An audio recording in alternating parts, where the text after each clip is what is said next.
We are talking about historic Israel elections and the fact that there are no winners at this point. Nobody has gained victory.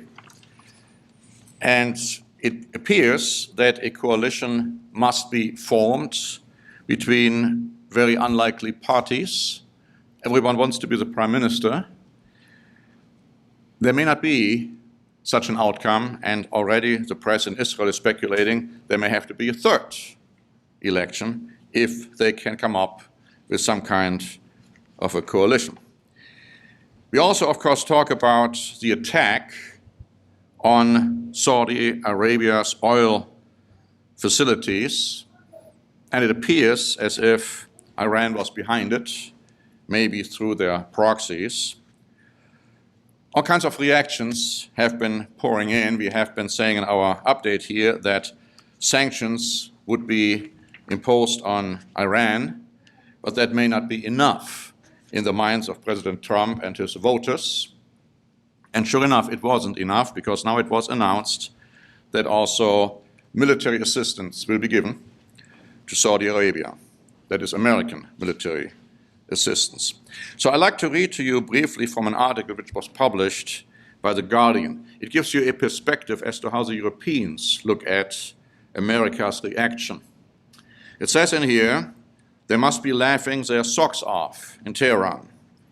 The days following last weekend's attacks on Saudi oil facilities blamed by the US on Iran have seen an almost comical display of indecision, confusion, and bluster by the leader of the world's most powerful country.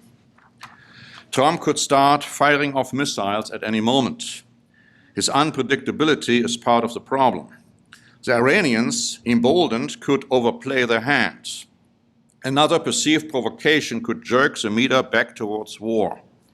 Military analysts say missile strikes or a naval blockade of Iranian ports would invite devastating retaliation. After the Iraq experience, ground troops are out of the question. European governments supportive of the nuclear agreement rejected by Trump last year blame aggressive US policy for the current escalation. Trump has ordered his Secretary of State, Mike Pompeo, to try to assemble an anti-Iran international coalition. Like the US plan for joint Gulf naval patrols, the idea of an American-led coalition has few takers. And then the article concludes by saying, few Americans believe that murderous Saudi royal despots are worthy dying for. So that's the predicament. That's the situation right now. Will there be war between Iran and the United States and maybe Saudi Arabia and maybe Israel? Well, your guess is as good as mine, but it's not something which can be totally dismissed. Another complicating factor was reported by Forbes on September 19, and that says that this confrontation right now between Iran and the US has major implications for the growing US-China strategic rivalry. Amidst historic US-Iran tensions, Beijing is doubling down on its strategic partnership with Tehran, ignoring US efforts to isolate the Islamic Republic from global markets.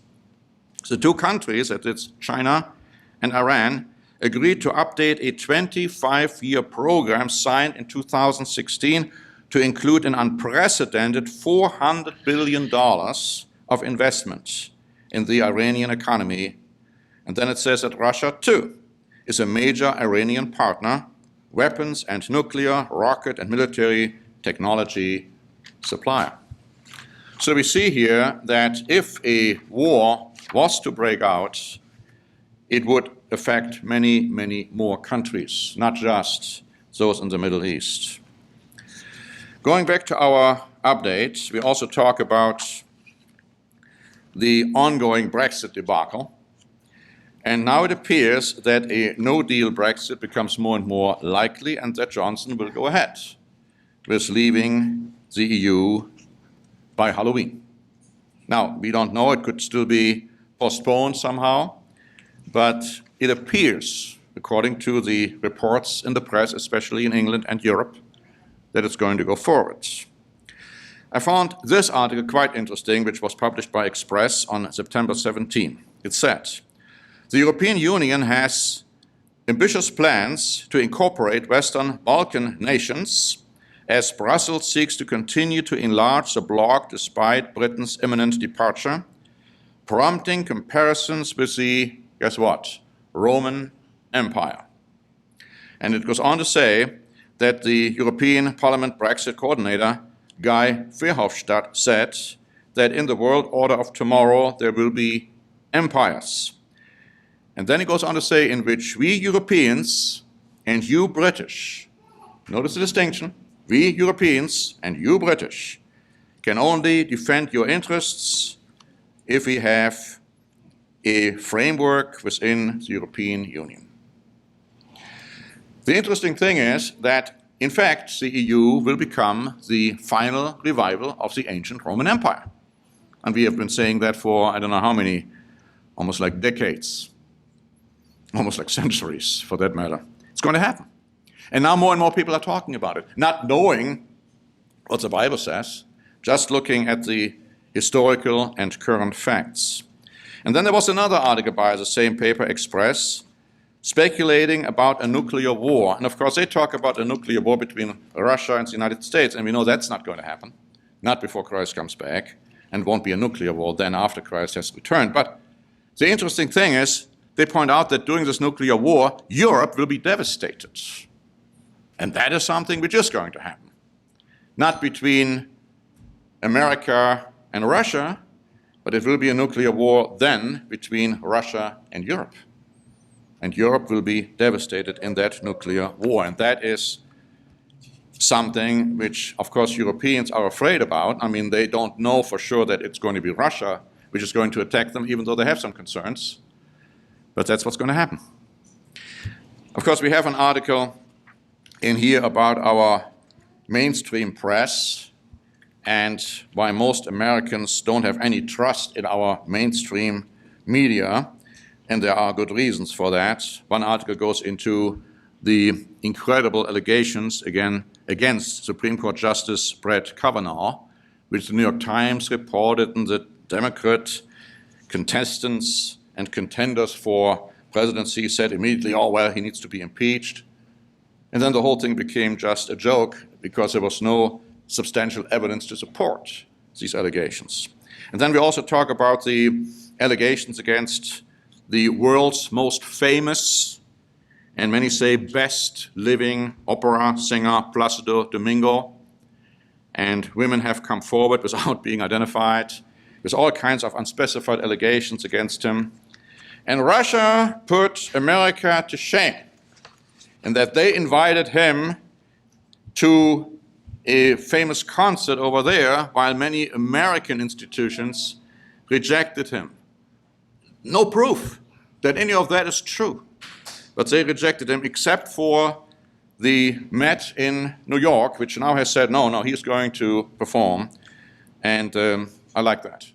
It's just terrible what is happening, and that brings me to the next one, and you have probably heard about it. It has to do with Canada's leader, Mr. Trudeau, and I'm just looking for the article here. I got it somewhere, because I felt, here it is, I felt that was, again, typical for the nonsense which is going on. It has to do with Justin Trudeau, who many, many years ago pretended to be black. It was at a certain event. Apparently there were 3 events which have come to light now. And now he publicly apologized, saying that darkening your face is always unacceptable because of the racist history of blackface, he said.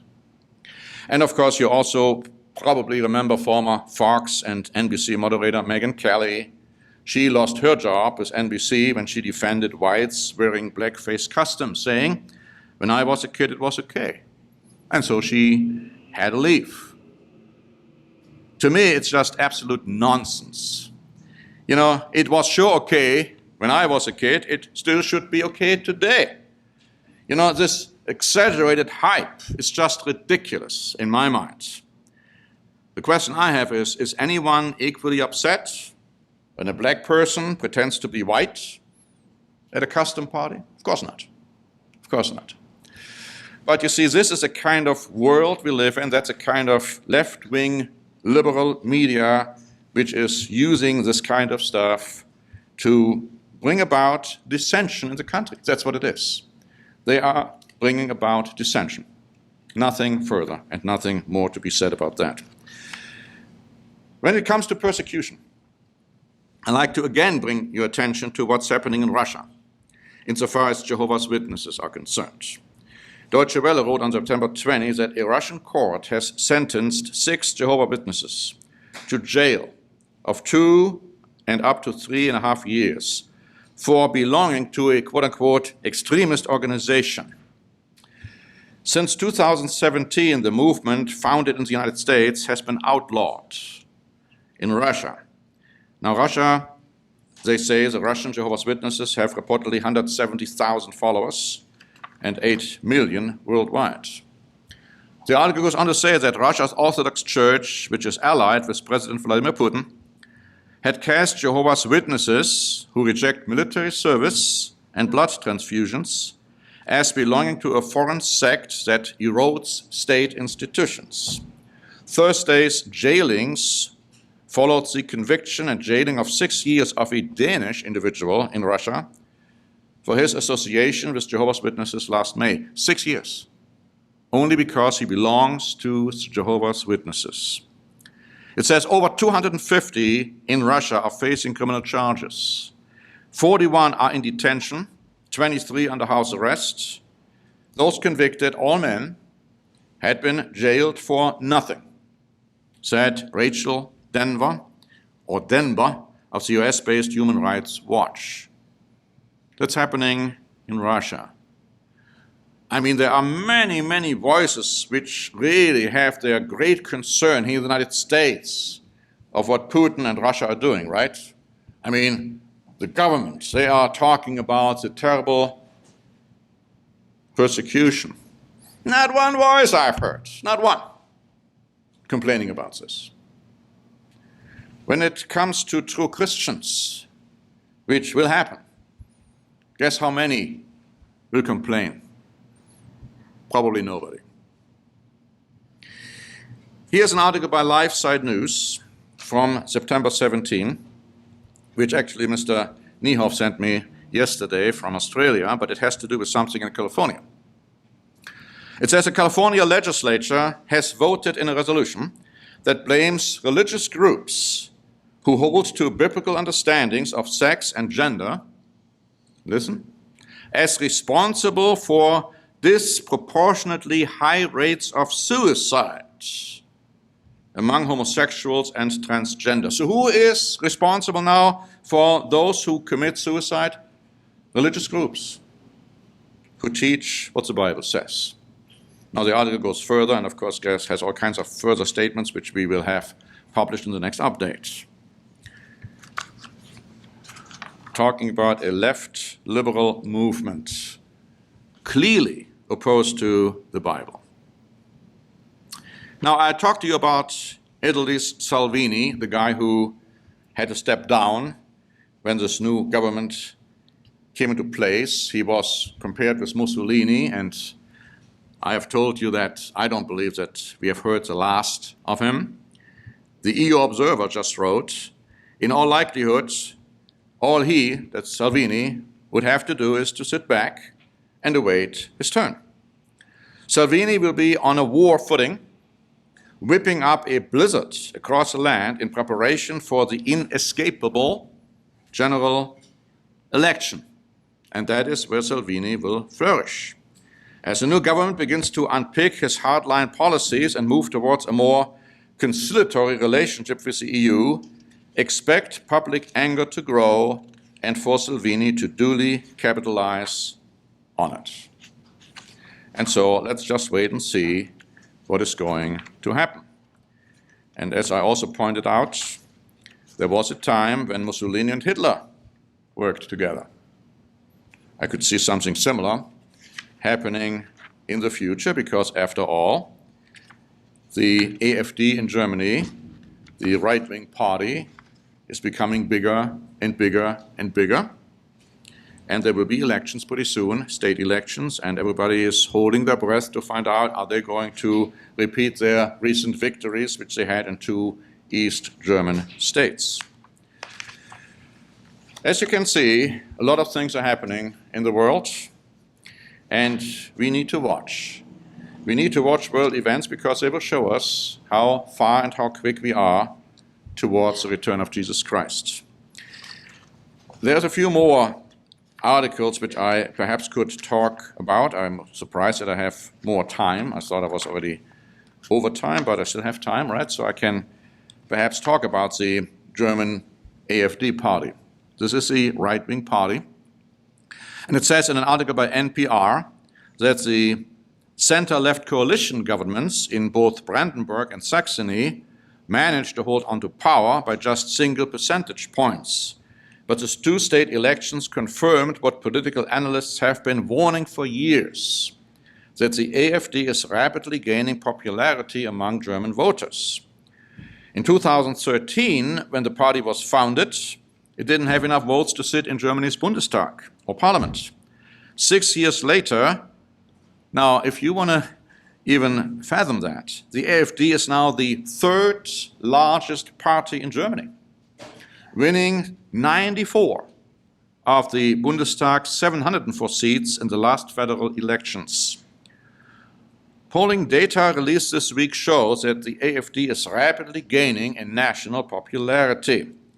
A monthly service by the Institute of Demoskopie Allensbach shows the AfD achieved its highest popularity score all year among voters throughout Germany. Political analysts will be closely watching the upcoming state elections in the eastern state of Thuringia on October 27, where the AfD is polling neck and neck with centrists and leftist parties. Recently, somebody gave an interview in a television broadcast, somebody from the AfD, and they pointed out to him that his language mirrors that of Adolf Hitler.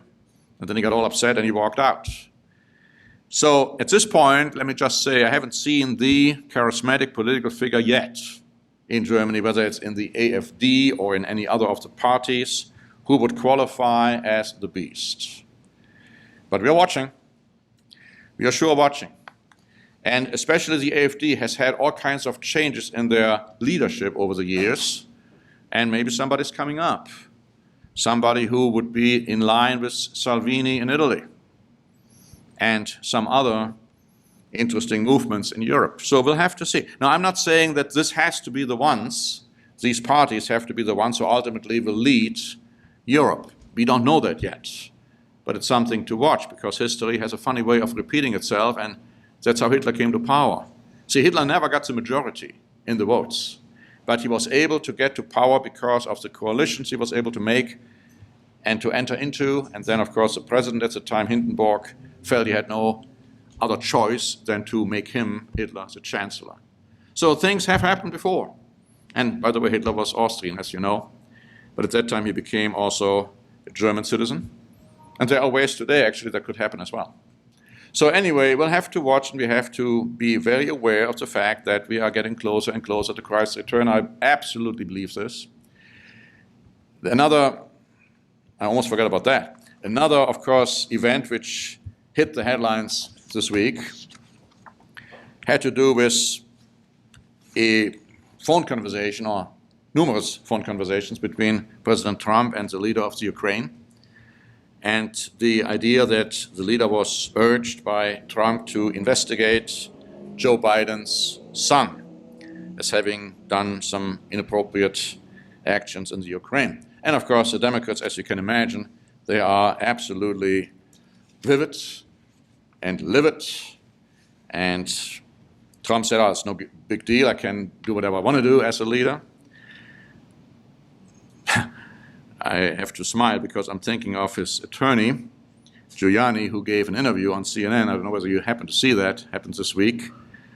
Half an hour long, I have never seen anything more crazy than that one. I mean, with all due respect to him, but the man reacted like a complete, absolute, uncontrolled person, yelling, screaming, shouting, interrupting, never answering questions, and when he did, he contradicted himself. He most certainly didn't do any favor to Mr. Trump with his performance. However, I don't care. He is going to be re-elected. I don't care what's going to happen. He is going to be re-elected because he is supposed to finish a job he was given to do to fulfill biblical prophecy. So you can take that to the bank. I mean, somebody has said, oh, you should be careful with saying this because you might have egg on your face if he is not going to be re-elected. I said he's going to be re-elected, period. So let's see what's going to happen soon. And I'm telling you one thing, he's going to be in power for another 4 years.